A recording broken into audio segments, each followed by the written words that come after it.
to see past Friday night. Tonight's Especially if your track coach is taking you to the prom. But that was yesterday's story. Today, we're going to talk about something else, which is college and education. There's been this debate. We've actually had it on the show for over the last few months, which is a discussion about education policy in America and whether or not every college should be the goal of everybody. There are lots of different opinions on this. Robert Samuelson, as a columnist, said that the largest mistake in education policy since World War II was this notion that everybody needs to go to college, that it has helped dumb down the college itself, that it has undermined high schools, and then you have people that are graduating that while their earning potential is larger throughout their life, they actually carry a lot more debt as well. And Peter Thiel of PayPal was on 60 Minutes a couple of weeks ago because he has this innovative thing that if you agree not to go to college, he will give you $100,000 so that you can work on your idea. Let's listen to him and then get people's opinion.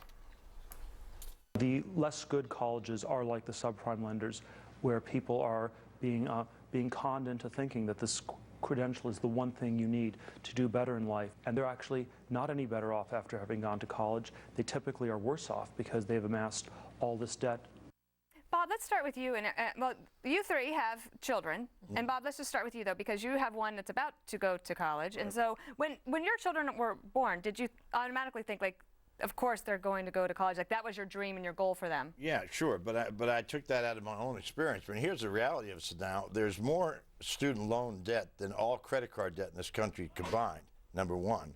These kids are getting straddled with debts that they can't pay. They get a liberal arts degree, which gives them virtually no training to do anything except maybe blow up balloons or something. But I don't understand why, when Obama says, for example, that the jobs of the future, nursing, for example, is a critically important job. My niece happens to be a nurse. She had to go through 4 years of liberal arts school and then 2 years to get her whatever that's called, RN degree. Oh, yeah, RN. When she could have gone 2 years in liberal arts and then do 2 years of RN.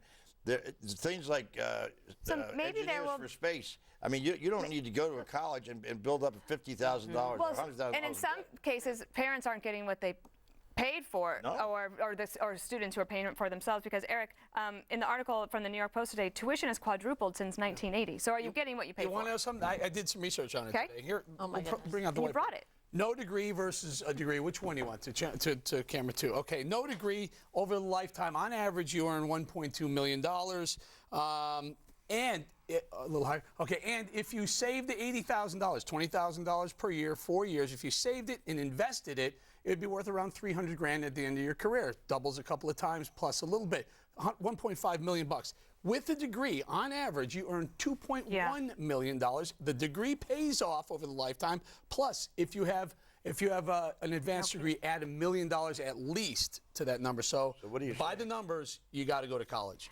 Kimberly and Andrea, before we run out of time, I'm going to get to you really quickly, because would you, if you were in a position to hire somebody, sure, and you had a stack of resumes, do you think that you would be more or less likely to put one aside that actually, if somebody who didn't have a 4-year degree?